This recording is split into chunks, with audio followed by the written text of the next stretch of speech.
Hey everybody, this is Brad Clark from Rigging Dojo. I'm here to do the Rigging Dojo 3 December rig tip. This is going to be a 101 basic rigging survival skills demo, and it's going to cover using Miximo, the online mocap and auto rigging site, in combination with a little deeper understanding of Maya skin tools, and it should give you a good foundation to continue your rigging skills with. Um, Definitely geared for animators and people that are new to rigging, but hopefully, if you are new to Maya, it'll help out there too. All right, before we get going, I want to give a shout out to Josh Carey and Chad Moore, my co-founders here at Rigging Dojo. We've been around 4 years now. It's kind of hard to believe it's been 4 years already, but I'm excited that we've got another great session coming up. And if you are new to Rigging Dojo or haven't heard about us before, we are the online source for rigging training. We do personalized mentor led training, which is geared towards your personal skill level. So we don't like some sites that are just um, always start with the basics and build. We try to match your mentor with your current skill level and expand your skills from there. We also partner with schools and help train the trainers or do guest lectures for their students, real critiques, and kind of job advice and things like that. We have deals for studios and team training, as well as a few things people don't know. We teach motion builder and motion capture editing, as well as motion builder rigging. And we also have some excellent Studio Max and MaxScript teachers as well. So not just Maya, although most of our students do come to us from Maya. All right, so let's get going. In this rig tip, oh yeah, before we get going, one last thing. We helped kickstart and sponsor the Morpheus 2.0 rig, and that's from the CG Monks. Josh Burton and those guys are working on the 2.0 rig of the very successful and much loved Morpheus rig, and we're excited to be a part of the sponsorship along with the other studios companies. And it's always a nice thing when animators have access to a good rig that lets them customize it to their reel. It's there are a lot of students and a lot of artists that have really strong reels, but if you have a unique looking character, you're going to stand out from the other reels that people see. So definitely check out the Morpheus rig, and we're going to be working with them on getting the Morpheus rig motion capture ready, and make sure that as much as we can support them and help out with the rig project. All right, there we go. So now for the rig tip. The Miximo auto rigging tools. If you've never seen a Miximo site, this is Miximo Animation. They've got it's basically an online motion capture library. Here they've got a pretty cool video demo. But they've added the thing I'm going to talk about is an auto rigging site, and it basically will take your mesh, auto put a skeleton in it and skin it, and then you can have different controllers for biped or for cat or for Maya that will rig it up and make it ready for editing the motion capture.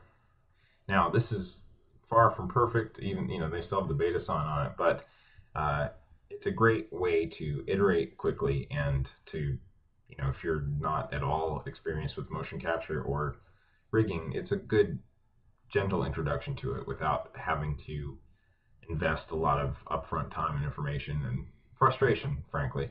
So hopefully this shows you how to start with this basic system and expand on it for your own uses. That's the goal anyway. All right, so under 10,000 triangles is free. And if we go back to our slides, you can see this great character is one of our Rigging Dojo character rigging assets by Jose. And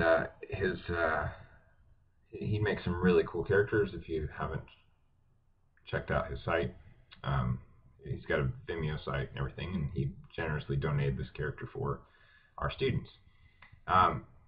Before before we get started, one of the important things that we teach at Rigging Dojo is joint placement, and where you put the bones or the joints inside of a character is really important for not only rigging and skinning, but for how the animation looks.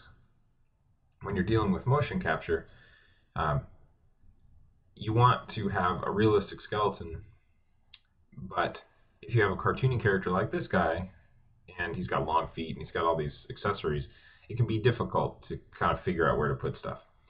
So I definitely recommend you look at anatomy books to start understanding where the bones connect, and it definitely helps when you look at moving reference. And moving reference is super important to see how the skin and the surface structure reacts to the bones. And that way the more reference you look at when you go to evaluate your rig, you can have a mental image to compare your final deformation against. So don't just look at books, use video and real life reference as well. And this is the gateway to really understanding your rig at a basic level.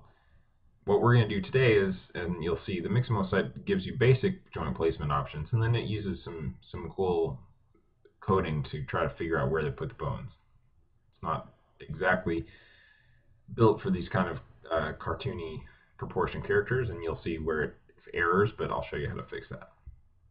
Okay, so let's go ahead and take a look at our character over in Maya.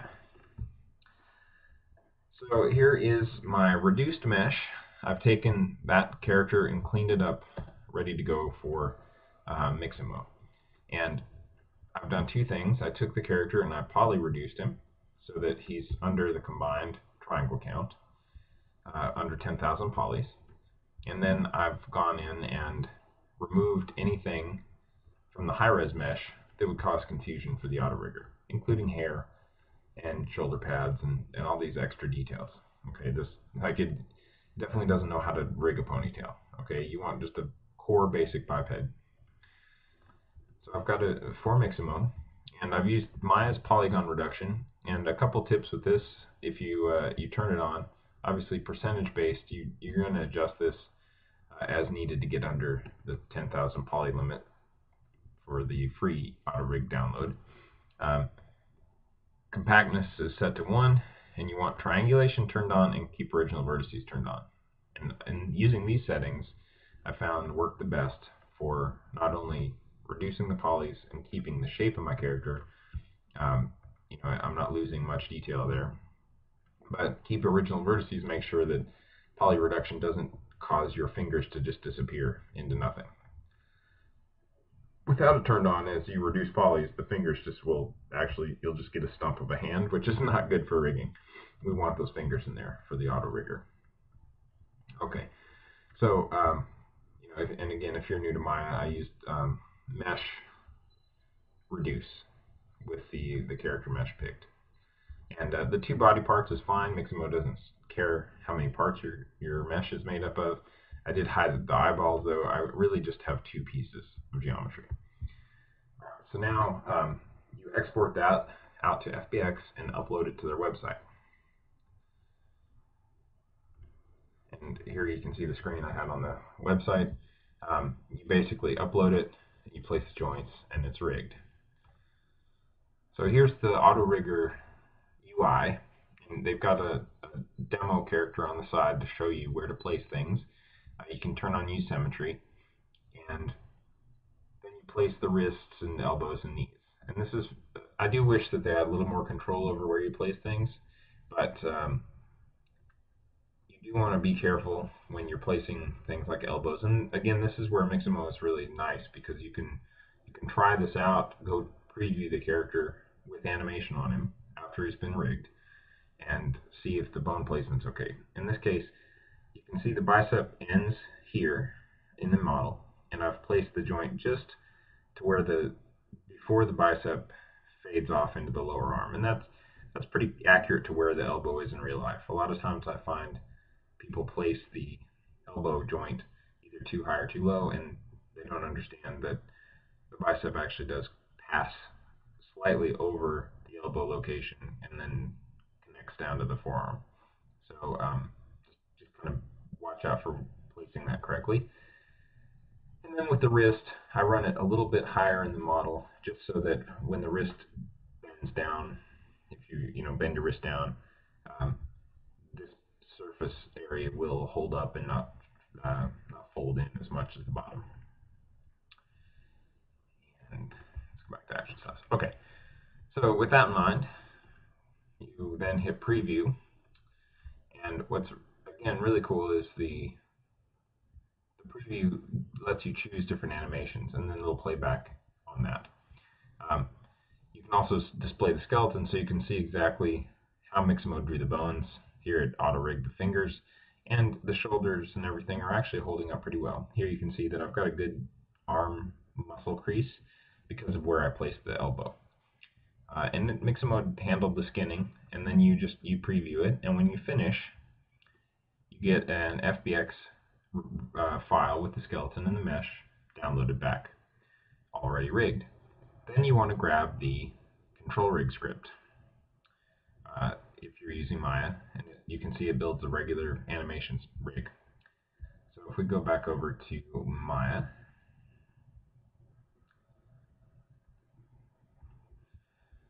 I'm going to go ahead and open my rigged character.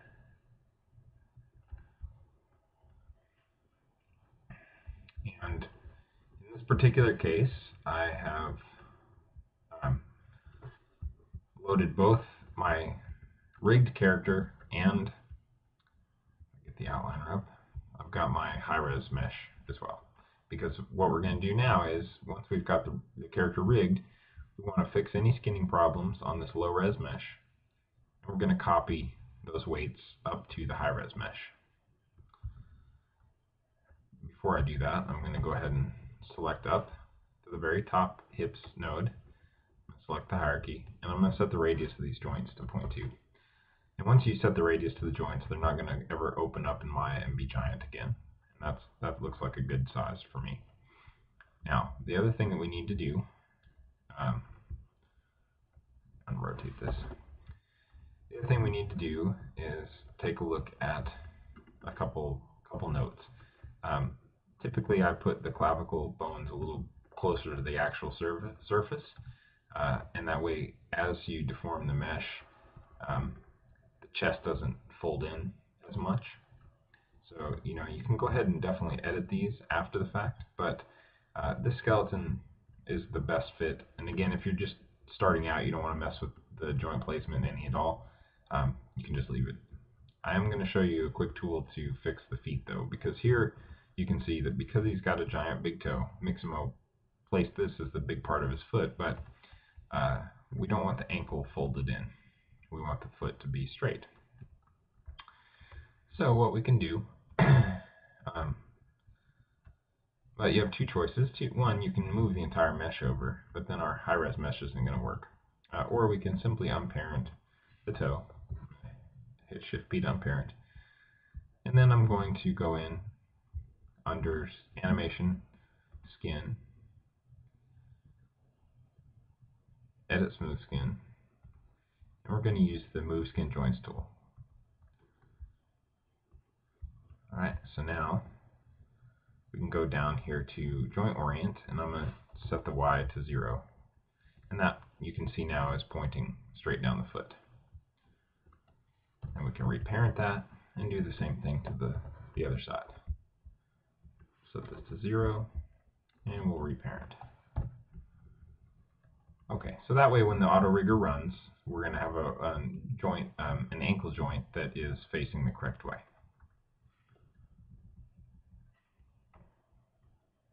The other thing I'm going to do is I'm going to do something called reset the bind pose, and for now, certain versions of Maya won't reset the bind pose after you've exited this tool, so you can do it by hand. If you're in 2013, I don't think you need to worry about that. It just resets kind of the default value of the skeleton for skinning. But again, this is rigging 101. I'm not going to get too deep into this stuff. Just be aware that when you rotate the bone in Maya, and you go back to bind pose,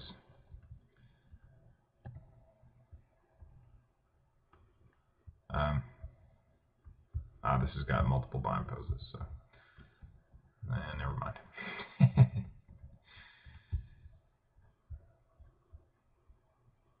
All right.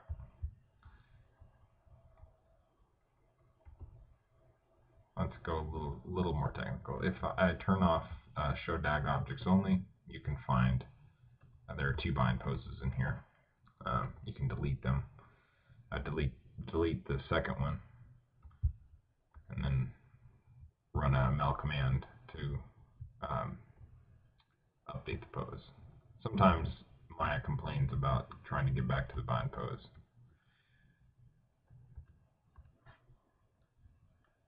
But it's not super big deal, just be aware. Okay, so let's try that again. Skeleton, go to bind pose. And it'll warn you and say, hey, it can't go to the bind pose. There's some other connection going on. And in this case, I may have keyframed it or constrained it, but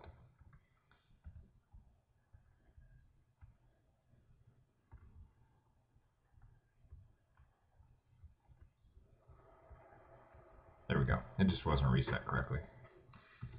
When you have multiple skinned objects, it can happen. So I must have created a little bit of a corrupt file. Okay, no big deal. We fixed it and we're ready to go. Okay, this is the skeleton it built, and again, I showed you how to go into the attribute editor, and with the joint orient and the move skin joints tool, we set that to 0 to fix the legs. The next thing we want to do is just clean up anything that's might have been a problem with the skinning. So, if you've got anything weird going on, just go ahead and use your paint skin weights tool. Right click and bring up the weights tool, and use additive and a Wacom tablet. If you don't have a tablet, you're going to want to set your opacity really tiny. Or you can leave your opacity, but you can bring your value down to like 0.002. And then as you click, it's going to just gently bring the weights up how you want them to, based on the selected influence. Let me hide my high res.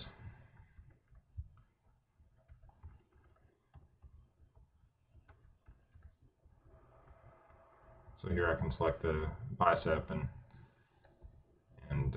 again, just really tiny values to fix some of these problems. All right, and assuming you're done, we're going to use the next tool in Maya, which is the copy skin weights. And this allows us to take our auto-rigged character mesh and copy it up to our final mesh. And to do that, we just need to start off by rigging, by skinning the high-res mesh to the skeleton. So we're going to make sure that the entire thing is selected. Go to the outliner, and I've got my high-res mesh group. I'm going to grab the hips, and I'm going to go into the bind skin, smooth bind. And by default, we need to change these settings because it creates settings that aren't very friendly for people new to rigging. We're going to turn off allow multiple bind poses. We're going to turn off maintain max influences. And we're going to switch this normalize weights to interactive. Normalize weights in post creates a lot of confusion for new users and makes it a little difficult to paint the weighting the way you'd expect to, and the way most tutorials you find online show you. So I usually set it to interactive. For games, you definitely want it interactive, and your max influence count, you can start low. 2 or 3. 2 is a little easier to start cleaning up from. 3 is going to give you smoother, but it might be harder to edit later. But because we're going to copy the weights, we don't really care too much about that. So I'm going to go ahead and hit apply. So now all of the high-res mesh has been skinned, including the hair, but we don't have any of the smart skinning from Miimo.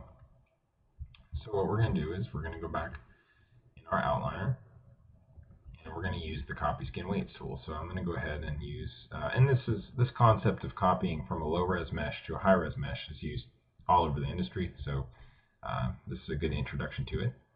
And the copy skin weights tool does a really good job of this inside of Maya. Max also has one. Again, we're going to change some settings from closest joint to 1:1. Because we're basically going to the same mesh, we don't want to mess with the skeleton. And turn on normalize since we're using interactive. And that's it. So now we're going to select our source, which is our body, and select our destination, which is the high res, and hit apply. And now what we should have is an identical motion. The skinning should look almost identical because it's copied the weighting from the nice auto-weighted mesh from Miimo up to the torso. And then we'll do the same for legs, feet, and feet. And we'll copy the weights. Alright, so now what you can see is we've copied up the weighting and it looks nice, but the belt strap is still not looking all that good. So we can use the weighting that's on the body to actually fix the weighting on this stuff. So I'm going to go back to the default pose, and select the body, and then I'll do this for each accessory group. And in this case, there's a little bit of a tricky copy going on here because you have the legs as a separate system, and I'll show you how to address that. We're going to copy skin weights again. And now you can see that the lower half of the body doesn't update. But if we look at this guy, we should see the strap moving with the body much nicer. But there are a few issues that we need to fix. And so we're going to use another tool inside of Maya. I'm going to select the poly surface and I'm going to grow selection a few times. And then we're going to go up to Edit Smooth Skin, Weight Hammer. And you can run that a few times to kind of help start to smooth out some of the meshes. And you can go ahead and select a whole edge ring. So if we grab that, and I'm going to double click the face next to it, and I'm going to grow selection a few times, and then I'm going to use the weight hammer. Now you can see that we've started to smooth everything out. And same thing for this underlying surface. Alright, so that started to fix the belts. You can fix areas like the poly chain here. Now in this case where the belt is completely being pulled around, I actually would use another tool.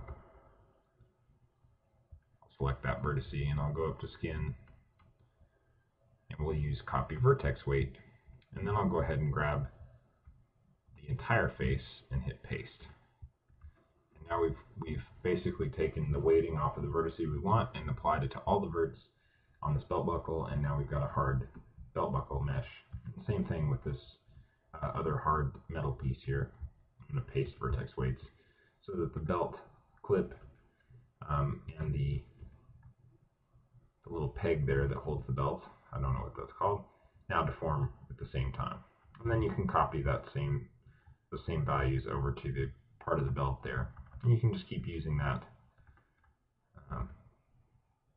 Like I grab this loop here and then I'll grow selection a few times. And then I would paste weights. And then I would grow selection again. I would deselect.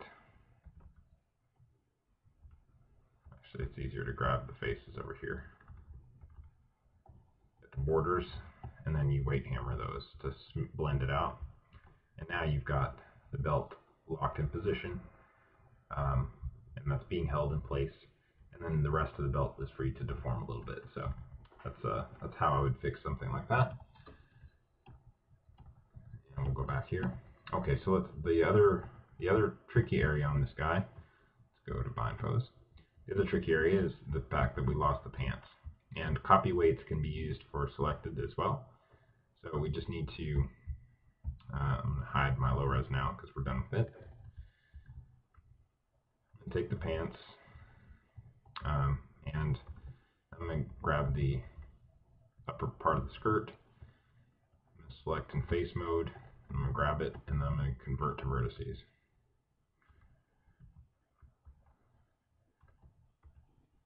And then I'm going going to reselect the base mesh and reselect the target, which is the armor.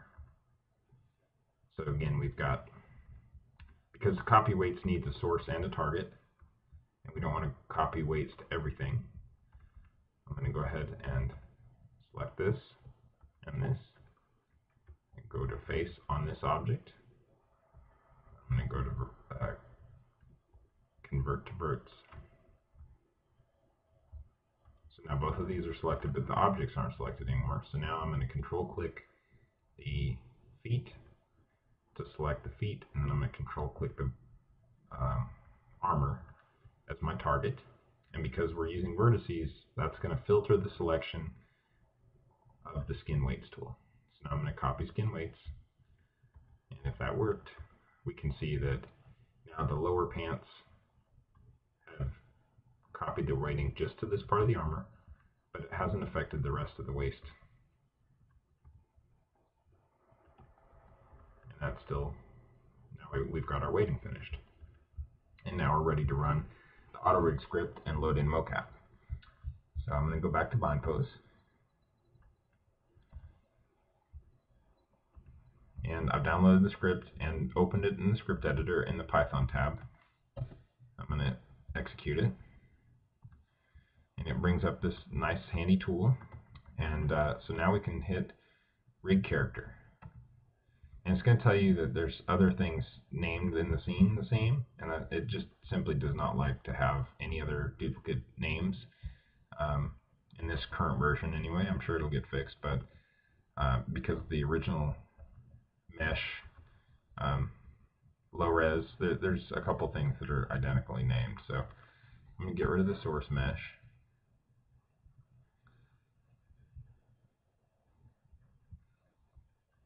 And I'm going to hit rig character again. Alright, so now it's built our character rig, and you can see that the boxes don't quite fit, but that's actually not a big deal because we just need to go in and you can adjust the size. Now, because I reopened the scene,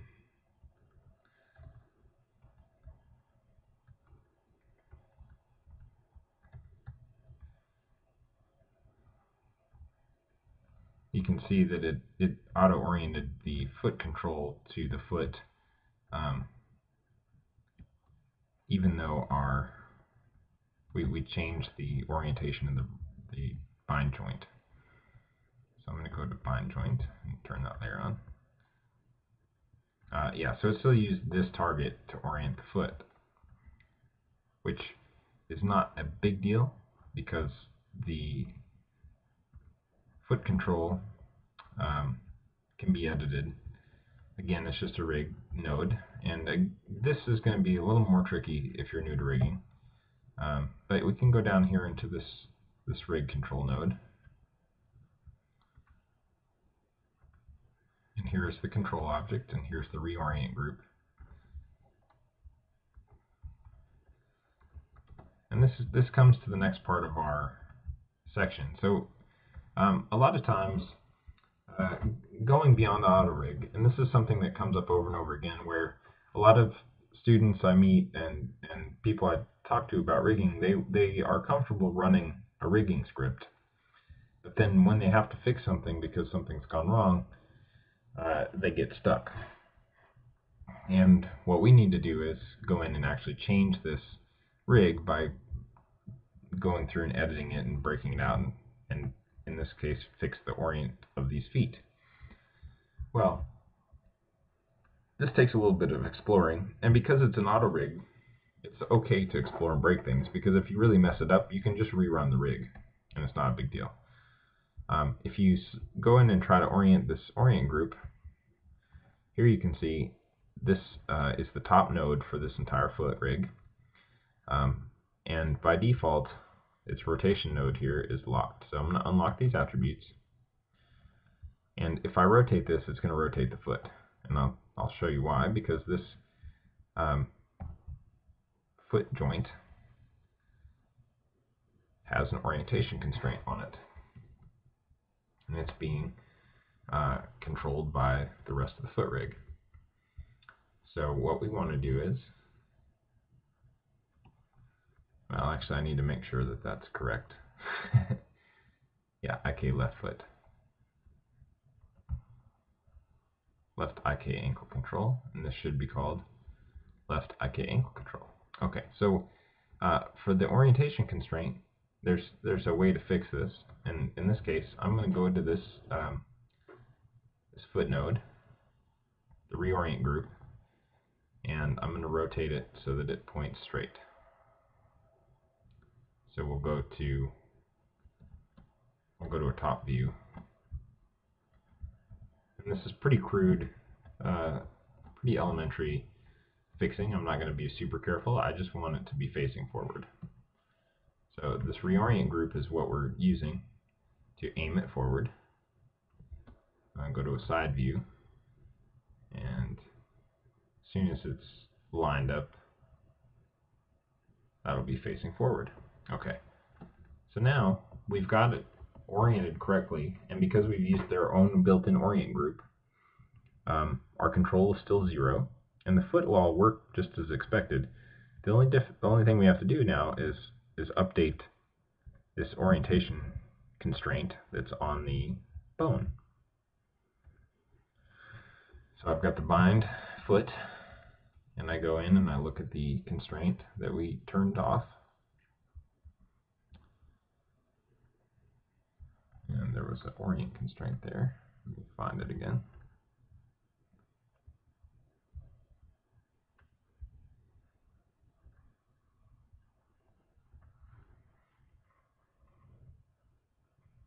That's the IK constraint.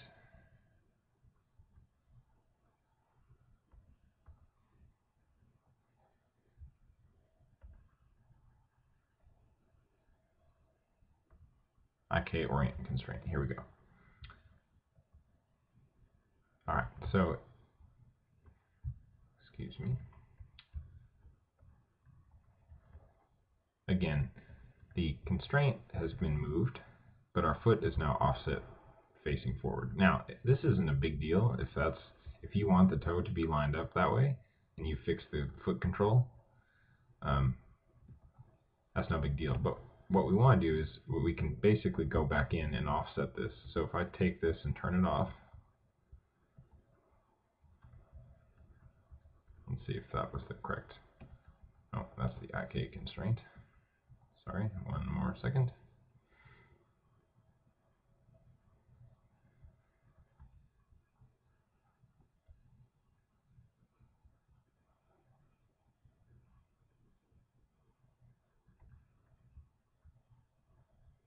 IK foot weight.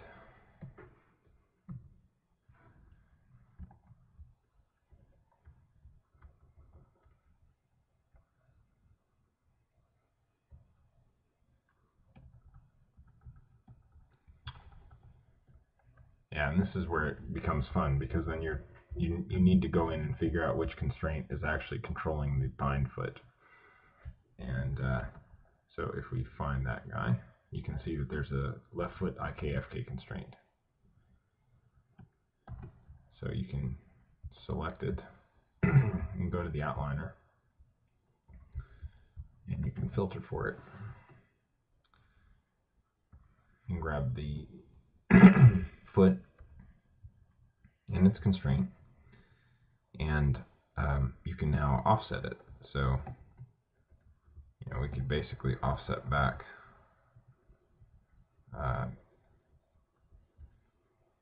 whatever we need to here, but in this case, this IK left foot is what seems to be constrained. It's constrained between these 2 feet. IK left foot. So then we can go filter for that.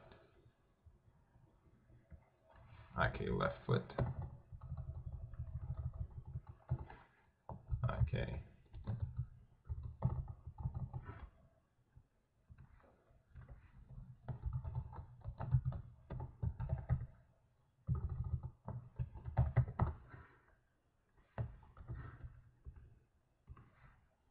Okay. Left foot.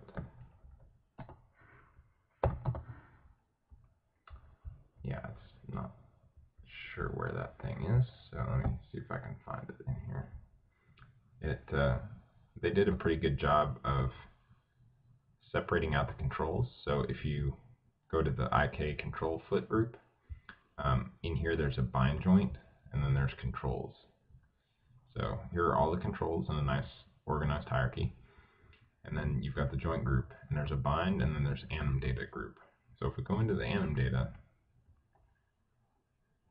this is the skeleton under anim data that is what the joint constraint is looking at, I believe. There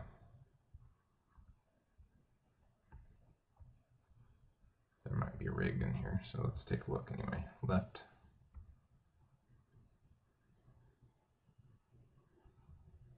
Yeah, so I believe if we take and offset this, I grab that guy. Okay, so under bind joints, they've got an IK up leg. Yeah, so in this case, just orienting the control based on the existing rig can be a little bit of work. So let's look at, you would basically have to go into this joint, and it's got its own offset system, and it's being controlled by another orient constraint. You can look at that orient constraint and see its offset. We can try to adjust that and update it. If you're just trying to get going with animation though, and again, you don't want to go through and re-rig the foot, let's look at another quick way to adjust this. So if we look at the control object, there's a reorient group, and then there's the control itself.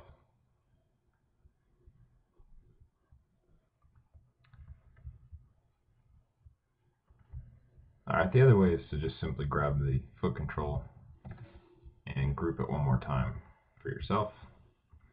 And the reason we do this, you are going to end up with an offset in the mesh, but that's okay because really the big toe can go straight ahead.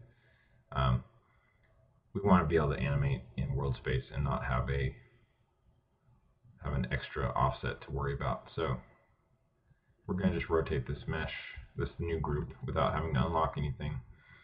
And if you do it this way, you know your offset. So if you ever have to get back to bind pose, you can always just zero this thing out. And once we get it aligned back to the world, you can grab the rig control here. Foot roll, all that still works. Side to side is going to still work. Toe flap and all that stuff. But when your control remains 0, and when you go to animate translation, you're not going to have any kind of strange offset.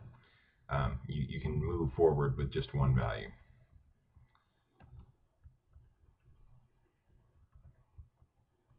And that way your foot is a little easier to animate. And that's specific to this character, but just kind of keep in mind that the straighter, the auto rig is going to mess with the feet a little bit. So if you need to go in and fix the feet orient, if you go in and try to fix the rigging, it's going to be a little bit of a constraint headache to try to fix. But you can, like I said, you can just go in and either adjust their control, like I showed you, by unlocking the reorient group, or group the mesh to itself and fix it that way. All right, the last thing I wanted to talk about was adding your own hair joints, and that's fairly straightforward. There's a couple of different ways to do this. You can draw these by hand. You can create a curve and use the bonus tools from Autodesk to do bones on a curve. In this case, I've got a preset file up. Go ahead and open that.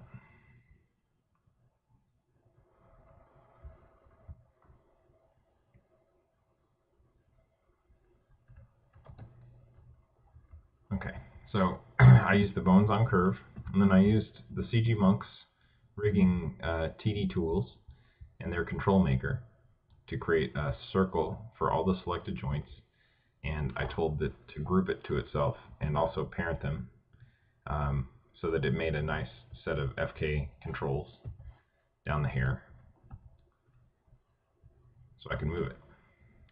So that's the CG Monks toolbox is really cool, uh, and it goes with the Morpheus stuff quite nicely.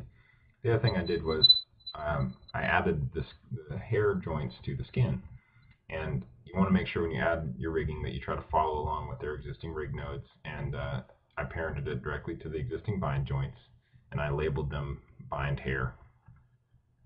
And now when you go to add these into the hair to skin it, you don't want to mess up the rest of the skinning. So when we go to edit smooth skin, add influence, by default, this isn't going to work for you, so we need to turn off use geometry, and we're going to turn on lock weights and set the default weight to 0. Now when you apply and add uh, your mesh, your influence to the mesh, when you go to paint the skin weights, there'll be a little lock box here that you'll just unlock, and then you can paint the weights.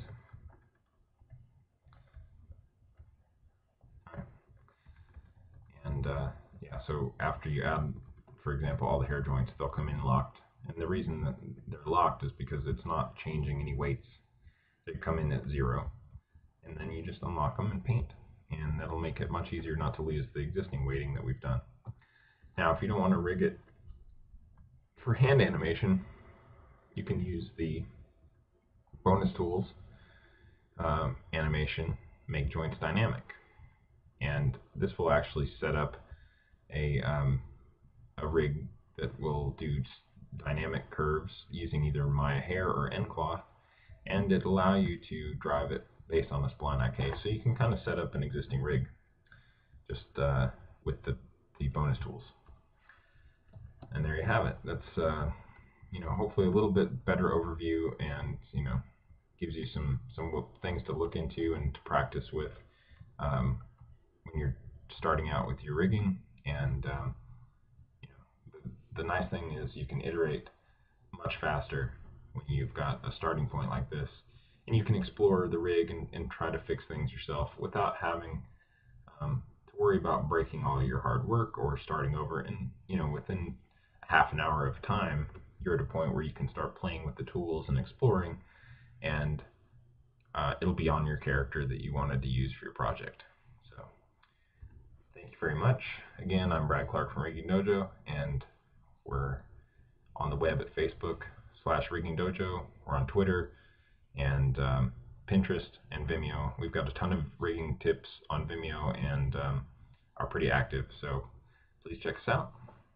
Thank you very much.